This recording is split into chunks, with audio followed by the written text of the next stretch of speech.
خب ما یک نقطه دیگه در میخوام صحبت کنم دوستای عزیز. برنامه گذشته گرچه از موضوع بدخشان کمی بیرون است اما واقعا ربط داره. اینها افراد و نفرایی هستند که مردم بگفتم که در کمیته امنیت میفروشن یا همون چی میگن نیشتدنیکایی هستند که با حکومت کار میکنن. کیا هستن اون نیشتدنیکا؟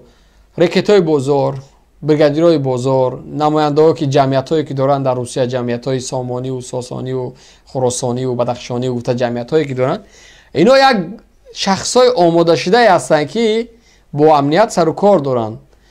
اینا کو برای من یک عکس العمل یا که یک کارهایی که کردن واقعا به خاطر خیر ملت بود. تا همین روزی که مردم در بدخشان قیام کرد، مردم برو در روسیه اعتراض کرد، کو اینها را برای من نشان تا این کاراشون که چی کار کردن. و من هفته گذشته یک چند نوار برای مردم گذاشتم از این همین نماینده هایی که برآمدن در مقابل جوانایی که برآمدن از بدخشان یا دفاع کردن گپ زدن، برآمدم گپ زدم و اینا را گفتم که اینا کسایی هستن که اینا روسیه ها در خدمت ملت نیستن. اینا جمعیت های خیروی مخصوص جمعیت های تاجیکی دارن، ایسا به اون مردم میخرن، ایسا به مردم پول میگیرن، به خاطر تابوت یک مواجه هزارها پول جمع میکنن، فریب میکنن مردم، در حالی که حجت کردن رایگان از یک مهاجر میمره. برای چی باید اون مرده او را حجت بکنید؟ سفارت به پول باید حجت بده، اونا را باید سفارتخانه مخصوص بگیره رایی کنه باید. اما ایسا به مهاجرا پول میسر جمع میکنن. اینا اونم گروهایی هستن که مفتخرن و این بفر برآمد در صحبت های من باز هم جواب داد. گوش میکنیم. Салом дуруд ҳамватанони азиз. Раиси ҷамъияти тоҷикони Сомонӣ, вилояти Ризан Ҳасан Шамсиев. Ҳамватанони азиз, бародарону, падарону, модарону, хоҳарони муҳтарам. Ман чидавре ки як навор дар дастам афтод, навори гурӯҳи 24. ҳамватанони азиз, аз шумо хоҳиши ман ҳамин аст ки муҳоҷирони муҳтарам, ман ҳамчун раиси ҷамъияти тоҷикони вилояти Ризан از شما خواهش میکنم که با این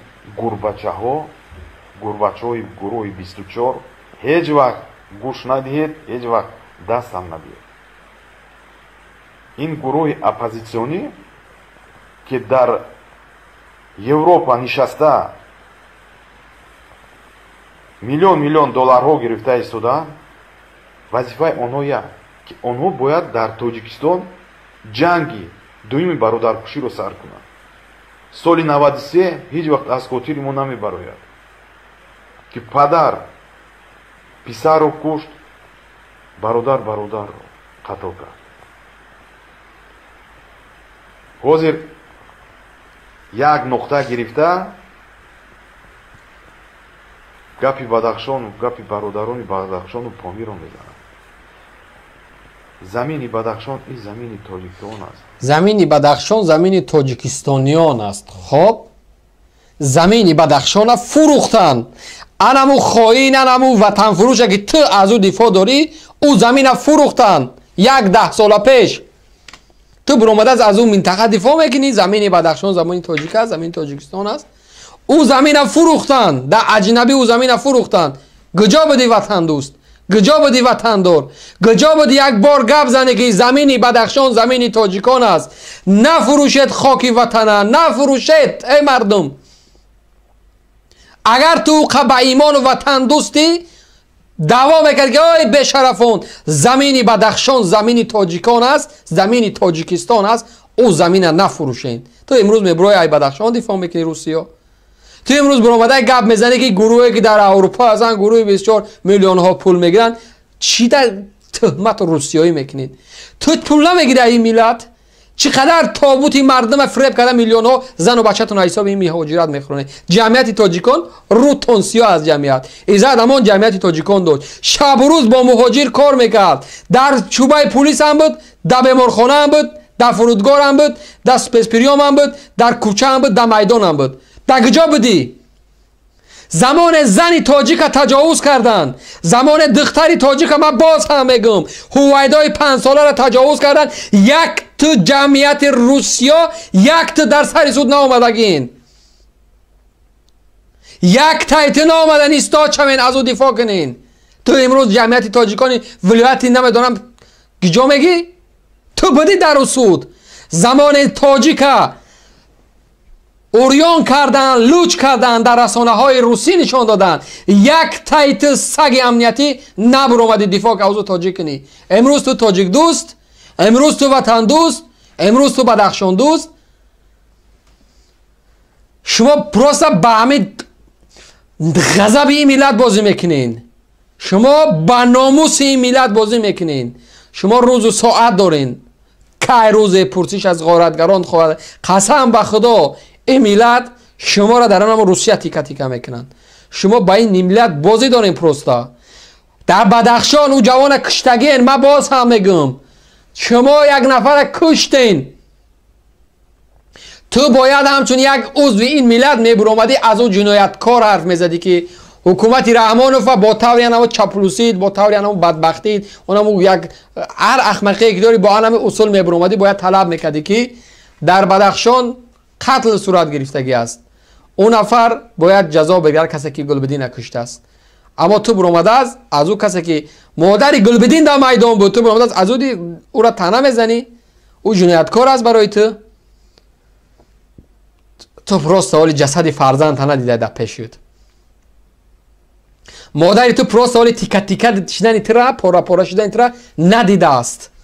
اگر تو فرزند همه دیدی که از زیر یک میلیاردگرای روس پاره پاره کرده میشد، یک پشت یک سلفن، یک کلاش در یک سلفن دیگه، یک دستش در موسور، یک دست دیگهش در داخل یک دریا پرتافته میشد، جسد فرزند با دستای خود جمع میکردی میدوختی، بعد حس میکردی که مرگ فرزند چقدر سخت است. تو ندیدی؟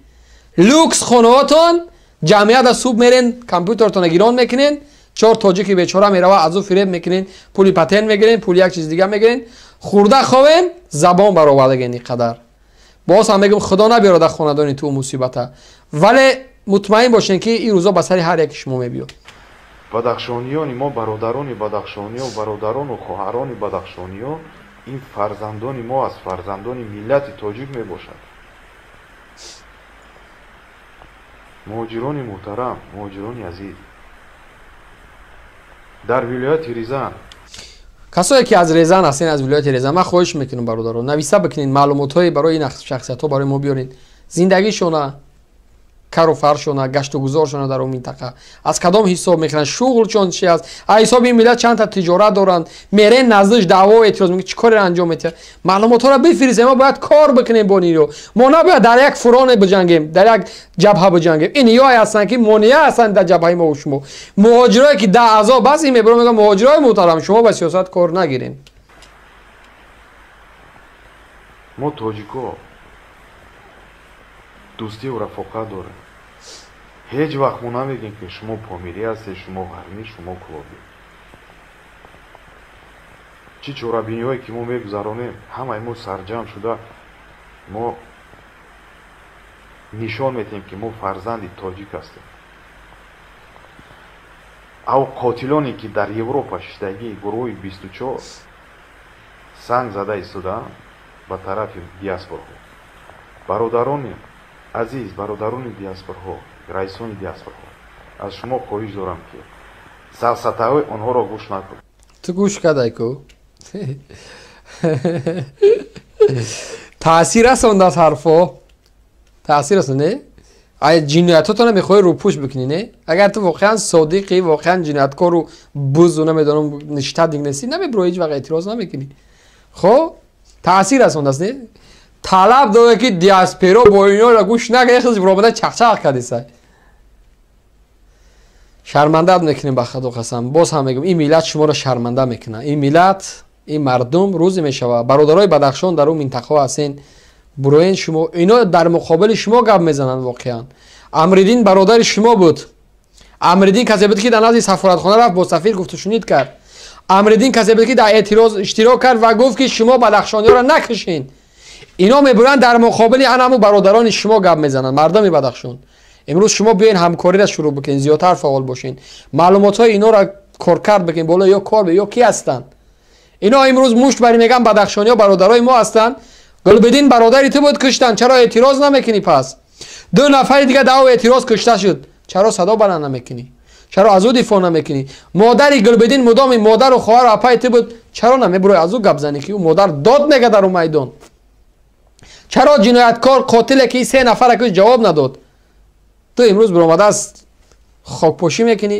бародарои Бадахшон, бародарои Бадахшон агар бародари ту мешуданд, ту мебуромадӣ аз ӯ дифоъ мекардӣ. вазифаи мо дасти муҳоҷиронро гирифтан, патент фурӯхтан, разрешени работа фурӯхтан, ба кор таъмин кардан, вайҳоро гӯш кардан, чӣ проблема дорад, масъалаҳои вайҳоро ҳал кардан. мо ранги шумори ватанамонро санг намезанем. ту агар ақл савод медоштӣ, медонистӣ ки ватана кӣ санг мезана.